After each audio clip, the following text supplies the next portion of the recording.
तो दोस्तों UDISE plus session 2024-25 में स्टूडेंट की डेटा एंट्री कैसे करें, या फिर एक नए स्टूडेंट को कैसे ऐड किया जाता है, या फिर पुराने स्टूडेंट को कैसे ऐड किया जाता है। यदि कोई स्टूडेंट दूसरी स्कूल में पढ़ाई कर रहा है तो उसका डेटा अपने स्कूल में कैसे इंपोर्ट किया जाता है, इसके बारे में स्टेप बाय स्टेप जानकारी आपको मैं अपने पीसी की स्क्रीन पर करके दिखाने वाला हूं। यूडाइस प्लस का यह पार्ट नंबर 3 वीडियो है। नमस्कार साथियों, मैं हूं आपका अपना साथी राजगुरु जी। तो दोस्तों यूडाइस प्लस पोर्टल को लेके हमने एक सीरीज शुरू कर रखी है और जिसके लगभग 10 वीडियो हैं वो बनने वाले हैं। अभी तक 2 पार्ट बन चुके हैं। यदि आपने उन 2 पार्ट को नहीं देखा है तो लिंक आपको वीडियो के डिस्क्रिप्शन में मिल जाएगा, आराम से देखिएगा यदि आपको यूडाइस को सीखना। इस पार्ट नंबर 3 वीडियो के अंदर अपने स्टूडेंट का जो मॉड्यूल होता है उसके बारे में हम बात करेंगे कि एक नए स्टूडेंट को किस तरह से ऐड किया जाता है। अब दोस्तों अपने स्कूल में एक स्टूडेंट की डेटा एंट्री करने या नए स्टूडेंट को ऐड करने से पहले आपको 2-4 खास बातों का ध्यान रखना है। पहली बात तो यह है कि देखिए यूडाइस प्लस पोर्टल पे स्टूडेंट की जो डेटा एंट्री होती है वो अलग अलग स्टेट के अंदर अलग अलग समय में शुरू होती है।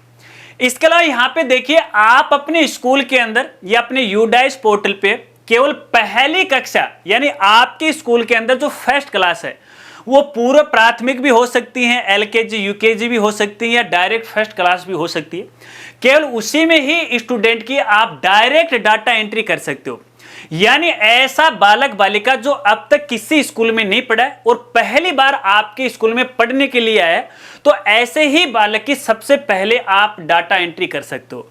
यदि यहाँ पे देखिए कोई बालक बालिका कक्षा 2 से लेके कक्षा 12वीं तक आप उसकी डेटा एंट्री करना चाहते हो तो डायरेक्ट आप डेटा एंट्री नहीं कर सकते, उसका डेटा आपको इंपोर्ट करना पड़ेगा, क्योंकि वो जो बालक बालिका पहले किसी दूसरे स्कूल में किसी कक्षा में अध्ययन कर चुका है और उसका एक पीएन नंबर है वो जारी हो चुका है। पीएन नंबर का मतलब होता है परमानेंट एजुकेशन नंबर। अब ये जो नंबर होता है एक स्टूडेंट का परमानेंट नंबर होता है जो कि लाइफ टाइम चलेगा, आगे वो कितना भी पढ़ लो। तो यहाँ पे देखिए आपको सबसे पहले ये पता लगाना है कि आपके स्कूल के अंदर जो बालिकाएं फर्स्ट क्लास के अलावा कक्षा 2, 3, 4, 5 आगे की जो भी कक्षा हैं उसमें यदि वो आ जाता है और आपके स्कूल में टीसी आ गई है तो लास्ट स्कूल से उसका पीएन नंबर है वो आप जरूर है वो मांगिएगा, क्योंकि उसके बगैर है आप यहाँ पे है स्टूडेंट की डेटा एंट्री नहीं कर सकते। और लास्ट स्कूल को आप ये भी बोल दीजिएगा, चाहे वो गवर्नमेंट हो प्राइवेट हो इससे कोई फर्क नहीं पड़ता है, चाहे अदर स्टेट का कोई फर्क यहाँ पे नहीं पड़ता है। ये भी बोल दीजिएगा कि भैया ये जो बालक की आपने टीसी जारी की है अपने स्कूल के रिकॉर्ड से, तो इसकी यूडाइस से भी टीसी वो जारी कर दे ताकि वो ड्रॉप बॉक्स में वो चला जाए, वहां से आप उसका डेटा है वो इंपोर्ट है वो कर सके। चलिए आगे आपको क्या प्रोसेस करना सीधा मैं आपको अपने पीसी की स्क्रीन पर लेकर चलता हूं। तो दोस्तों सबसे पहले आपको स्टूडेंट मॉड्यूल की मदद से यूडाइस पोर्टल पर आपको अपने स्कूल की आईडी के अंदर लॉगिन कर लेना है। और जब आप लॉगिन कर लोगे तो इस तरह का इंटरफेस आपको दिखाई देगा। यहाँ पर देखिए डैशबोर्ड में आपके स्कूल में जितने भी क्लास हैं, जितने भी सेक्शन हैं और उन सेक्शन में जितने भी स्टूडेंट हैं, टोटल संख्या आपको कुछ इस तरह से वो दिखाई देगी। अब सबसे पहले सबसे इंपॉर्टेंट जानकारी देखिए, आपने अभी तक लास्ट सेशन के स्टूडेंट को नए सेशन में प्रमोट नहीं किया तो पहले उनको प्रमोट कीजिएगा, क्योंकि जब तक आप उन्हें प्रमोट नहीं करोगे तो नए सेशन में आप अच्छी तरह से काम नहीं कर पाओगे। और स्टूडेंट को प्रमोट करने के लिए यहाँ पे देखिए प्रोग्रेशन एक्टिविटी का मॉड्यूल है, इसकी मदद से आपको प्रमोट करना है और जिसके बारे में हमने पार्ट नंबर 2 वीडियो में बात की थी, अच्छी तरह से समझाया था। अगर आपने अभी तक नहीं देखा तो देख लीजिएगा। देखिए दोस्तों यहाँ पे देखिए इस स्कूल के अंदर ये फर्स्ट क्लास है और आपके भी यहाँ पे होगी, तो देखिए इसी के आगे लास्ट में आपको एक सेक्शन दिखाई देगा, यहाँ पे लिखा हुआ एक्शन, और जस्ट यहाँ पे ऐड स्टूडेंट का ऑप्शन है वो आपको दिखाई देगा। हालांकि देखिए मेरे केस में भी फिलहाल यहाँ पे ऐड स्टूडेंट का ऑप्शन नहीं दिखाई दे रहा है, क्योंकि इस स्कूल के भी लास्ट सेशन के स्टूडेंट की जो डेटा एंट्री है प्रमोट करने का कार्य कंप्लीट नहीं हुआ। यदि आपकी स्कूल में यहाँ पे कंप्लीट हो चुका है तो यहाँ पे ऐड स्टूडेंट का ऑप्शन आपको वो दिखाई देगा। अब जैसे आप ऐड वाले ऑप्शन पे क्लिक करोगे तो स्टूडेंट की डेटा एंट्री आपको यहाँ पे कंप्लीट करना पड़ेगा। यहाँ पे देखिए कक्षा 2 है, इसके अंदर 23 स्टूडेंट है। किस तरह से आपको डेटा एंट्री कंप्लीट करनी है, एक जैसी प्रोसेस है, आपको कंफ्यूज नहीं होना। दोस्तों जब भी अपन एक नए स्टूडेंट की डेटा एंट्री करते हैं तो डेटा एंट्री के यहाँ पे देखिए कुछ पार्ट होते हैं जो कि देखिए प्रत्येक स्टूडेंट के लास्ट में आपको यहाँ पे स्टेटस दिखाई देता है, जिप्पी है, ईपी है, पीएफ है। तो ये जिप्पी पीएफ का क्या मतलब है, इनकी फुल फॉर्म यहाँ पे ऊपर दी गई है, आप आराम से वो देख लीजिएगा। यहाँ पे इनकी पहली स्टेप है यहाँ पे ये जिप्पी वाली, इस पे आपको यहाँ पे क्लिक करना है। अब जैसे आप इस पे क्लिक करोगे तो इस तरह से स्टूडेंट का डेटा ओपन हो जाएगा और यहाँ पे देखिए उसकी पूरी की पूरी 4 स्टेप हैं, जिप्पी वाली है, ईपी वाली है, पीएफ वाली है, पीपी वाली है, सब यहाँ पे ओपन हो चुकी हैं। सबसे पहले यहाँ पे स्टूडेंट की बेसिक जानकारी आपको यहाँ पे भरना पड़ेगा। जैसे यहाँ पे स्टूडेंट का नाम है, उसके पिता का नाम है, उसके माता का नाम है। ध्यान रखना आधार कार्ड में मैच होना चाहिए और जो भी डेटा है एकदम सही होना चाहिए। यहाँ पे गलत जानकारी आपको नहीं भरनी है, क्योंकि एक बार यदि स्टूडेंट का डेटा आप सेव कर देते हो तो उसके बाद उसमें जो मेन डेटा है, जैसे स्टूडेंट का नाम, डीओबी, माता पिता का नाम है, उसमें चेंज होने की कोई गुंजाइश नहीं रहती है। तो ध्यानपूर्वक सही सही जानकारी आपको यहाँ पे भरना, चाही गई सूचना वो भर लीजिएगा, कोई ज्यादा कठिन काम नहीं है। इसे आपको यहाँ पे सेव कर देना है। जैसे आप यहाँ पे सेव करोगे तो ये स्टेप वो कंप्लीट हो जाएगी। फिर इसके बाद आपको नेक्स्ट वाले ऑप्शन पे क्लिक करना है। सेकंड ऑप्शन यहाँ पे आ चुका है, सेकंड स्टेप पे वो आ चुकी। चाहे गई सूचना आपको यहाँ पे भरनी है, नेक्स्ट पे आपको यहाँ पे क्लिक करना है। एक एक करके सही जानकारी आप भर दीजिएगा अपने आवश्यकता अनुसार, कोई खास नहीं। अगर इसमें आपको कोई दिक्कत आ रही है तो एक फ्रेश वीडियो आपके लिए बना देंगे, क्योंकि इसमें कई जानकारी मुझे देनी है तो इतनी बातें अपने यहाँ पे नहीं कर सकते। तो यहाँ पे देखिए इसके लास्ट स्टेप आ चुकी है और लास्ट स्टेप के अंदर जब अपने स्टूडेंट की डेटा एंट्री कंप्लीट कर देते हैं तो यहाँ पे देखिए स्टूडेंट का डेटा है बिल्कुल यहाँ पे ग्रीन है वो हो जाएगा। इसका मतलब हमने हर एक स्टेप है वो कंप्लीट कर ली है और इस स्टूडेंट का काम कंप्लीट हो चुका है। उसके बाद यहाँ पे देखिए बैक टू स्कूल डैशबोर्ड, इस पर भी जा सकते हैं या बैक भी जा सकते हैं, दूसरे स्टूडेंट की डेटा एंट्री भी आप कर सकते हैं। तो अपन इसी वाले ऑप्शन पे क्लिक करते हैं। अब जैसे हमने यहाँ पे क्लिक किया तो देखिए मैं एक बार डेटा आपको फिर से है वो दिखा देता हूं। तो यहाँ पे आप देखोगे फिलहाल हमने जो स्टेप कंप्लीट की थी, यहाँ पे देखिए जिप्पी वाली कंप्लीट हो गई है, ईपी वाली कंप्लीट नहीं हुई है, पीएफ वाली कंप्लीट नहीं हुई है। यहाँ पे लिखा हुआ इन प्रोग्रेस, इन पर यदि यहाँ पे देखिए ग्रीन कलर हो जाएगा और यहाँ पे कंप्लीट लिखा हुआ आ जाएगा तो उस स्टूडेंट की डेटा एंट्री है वो कंप्लीट है वो मानी जाएगी। तो ये तो एक नए स्टूडेंट या पुराने स्टूडेंट की डेटा एंट्री को कंप्लीट करने की प्रोसेस है। अब यदि किसी स्टूडेंट की डेटा एंट्री कंप्लीट नहीं हुई है तो डायरेक्ट आप उसी स्टेप पे क्लिक कीजिएगा और उसे कंप्लीट है वो कर लीजिएगा। ये तो नए स्टूडेंट की बात है। अब यदि हमें कक्षा 2 से लेकर कक्षा 12 तक स्टूडेंट का डेटा इंपोर्ट करना है तो उसके लिए हमें क्या करना पड़ेगा। अब जैसे आपने नए स्टूडेंट की डेटा एंट्री कंप्लीट की तो यहाँ पे देखिए स्टूडेंट की संख्या आपको नजर वो आ जाएगी। फिलहाल मेरे केस में 00 आपको नजर आ रखा है, क्योंकि हमने कोई डेटा एंट्री सही तरीके से यहाँ पे कंप्लीट ही नहीं की है।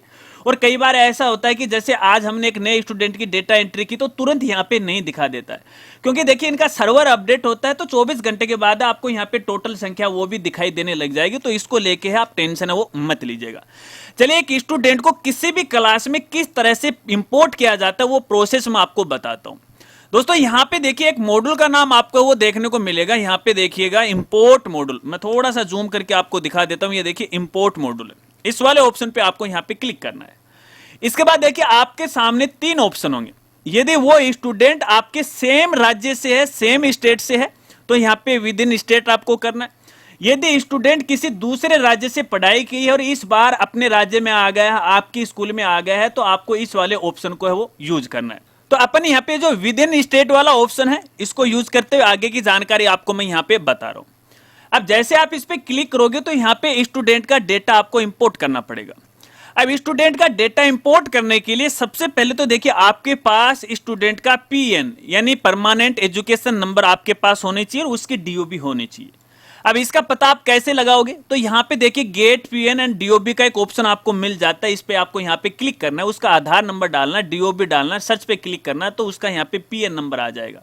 तो शायद आधार नंबर या फिर उसकी डीओबी तो आपके पास होंगे। और कई बार ऐसा भी होता है कि यहाँ पे देखिए आधार नंबर सही होते हैं लेकिन जन्म तिथि है वो बाद में अभिभावक के द्वारा आधार में चेंज करवा ली जाती है, तो ये रिकॉर्ड नोट फाउंड है वो बता देता है। तो ऐसी सिचुएशन में आप अपने स्तर पे उसकी सही जानकारी वो प्राप्त कीजिएगा। तो यहाँ पे मैं किसी एक स्टूडेंट का जो पीएन नंबर है आपको यहाँ पे डाल के दिखाता हूँ। देखिए इस तरह से मैंने पीएन नंबर डाल दिया। उसके बाद यहाँ पे देखिए उसकी जो भी जन्म तिथि है इस तरह से आपको यहाँ पे डाल देना है। गो वाले ऑप्शन पे आपको यहाँ पे क्लिक करना है। अब जैसे आप इस पे क्लिक करोगे तो यहाँ पे देखिए आपको है ग्रीन कलर है वो दिखाई देगा। इसका मतलब ये है ये जो स्टूडेंट है आप इसको इंपोर्ट कर सकते हो। लास्ट स्कूल के द्वारा इसकी जो टीसी है वो जारी कर दी गई है, उसे ड्रॉप बॉक्स में वो डाल दिया गया है। अब ये जो स्टूडेंट है वो कौन सी क्लास के लिए एलिजिबल है, वो क्लास आपको यहाँ पे देखने को वो मिल जाएगी, और लास्ट कौन सी स्कूल थी और उस स्कूल का क्या नाम था उसकी जानकारी आपको यहाँ पे वो देखने को वो मिल जाएगी। अब इस स्टूडेंट को इंपोर्ट करने के लिए यहाँ पे देखिए आपकी जो क्लास है वैसे तो बाय डिफॉल्ट आपको देखने को मिल जाएगी कौन सी क्लास के लिए एलिजिबल है, यहाँ पे आपको मिल रहा है। इसके अलावा आप उसे अपने स्कूल में कौन से सेक्शन में है इंपोर्ट करना चाहते हैं, तो जो भी आपके सेक्शन होंगे यहाँ पे आपको दिखाई देंगे, उसके डीओबी क्या है, उसके बाद आपको इंपोर्ट वाले ऑप्शन पे क्लिक करना है तो स्टूडेंट है उसी क्लास में इंपोर्ट हो जाएगा। अगर यहाँ पे तुरंत नहीं होता है तो थोड़ा सा वेट कर लीजिएगा, घंटे आध घंटे का, फिर वो सर्वर पे अपडेट हो जाता है, क्योंकि कई बार इस तरह की तकनीकियां समस्याएं आ जाती हैं तो तुरंत इंपोर्ट भी वो नहीं होता है। तो देखिए एक तरीका तो ये है स्टूडेंट को इंपोर्ट करने का। अब इसके अलावा देखिए ना तो आपके पास स्टूडेंट का पैन नंबर है, ना डीओबी है, ना आधार है, तो बगैर पीएन नंबर के आप स्टूडेंट को कैसे अपने स्कूल में इंपोर्ट करोगे। तो दोस्तों यहाँ पे देखिए आपको जस्ट आपको देखने को मिलेगा Dropbox and inactive student list, या फिर जैसे आप यहाँ पे देखिए एक बार मैं बैक लेके आपको चलता हूँ थोड़ा सा, यहाँ पे ऑप्शन मिल जाएगा Dropbox and inactive student list, चाहे तो आप इस पर क्लिक कर सकते हैं। जैसे आप इस पर क्लिक करोगे तो यहाँ पे देखिए अगर जो बच्चा आपकी स्कूल में है उस स्कूल के डाइस कोड आपके पास है, या तो डायरेक्ट उसके डाइस कोड आपको यहाँ पे डालना है। अगर आपके पास डाइस कोड नहीं है तो उसका स्टेट कौन सा है, यहाँ से स्टेट है वो आपको सिलेक्ट है वो कर लेना, जैसे मैं यहाँ पे ये स्टेट है वो सिलेक्ट कर रहा हूँ। उसके बाद उस स्कूल का डिस्ट्रिक्ट कौन सा है तो आप अपने आवश्यकता के अनुसार डिस्ट्रिक्ट को सिलेक्ट कर लीजिएगा। फिर उसका ब्लॉक कौन सा है तो आप अपनी आवश्यकता के अनुसार ब्लॉक सिलेक्ट कर लीजिएगा। फिर यहाँ पे स्कूल का क्या नाम है, तो यहाँ पे देखिए सभी स्कूल का नाम आपको कुछ इस तरह से वो दिखाई देगा, जैसे मैं यहाँ पे एक नाम है वो इस तरह से सर्च कर लेता हूँ, देखिए ये स्कूल है, ठीक है।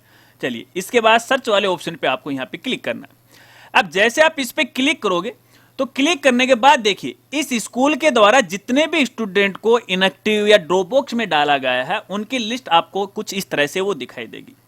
यदि वो स्टूडेंट इंपोर्ट के काबिल है तो हर एक स्टूडेंट के आगे आपको देखिए इंपोर्ट का ऑप्शन है वो मिल जाता है, और यहाँ पे देखिए एलिजिबल टू इंपोर्ट के आगे आपको अलाउ देखने को वो मिल जाएगा। इसका मतलब है इस स्टूडेंट को आप अपने स्कूल के अंदर इंपोर्ट है वो कर सकते हैं।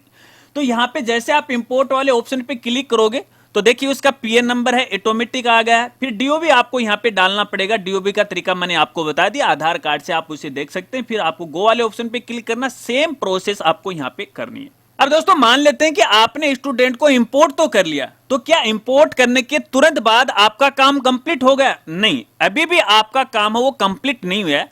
क्या करना पड़ेगा, आपको स्टूडेंट की डेटा एंट्री को कंप्लीट करना पड़ेगा। और डेटा एंट्री कैसे आप कंप्लीट करोगे, जैसे मान लीजिए जिस क्लास में आपने स्टूडेंट को इंपोर्ट किया है उसकी संख्या आपको यहाँ पे वो दिखाई देगा। एक बात को आप गौर करके देख लीजिएगा, यहाँ पे देखिए एक सेक्शन आपको मिल रहा है इनकम्प्लीटेड स्टूडेंट। इसका मतलब ये है कि यहाँ पे अभी तक आपने स्टूडेंट की डेटा एंट्री को कंप्लीट नहीं किए।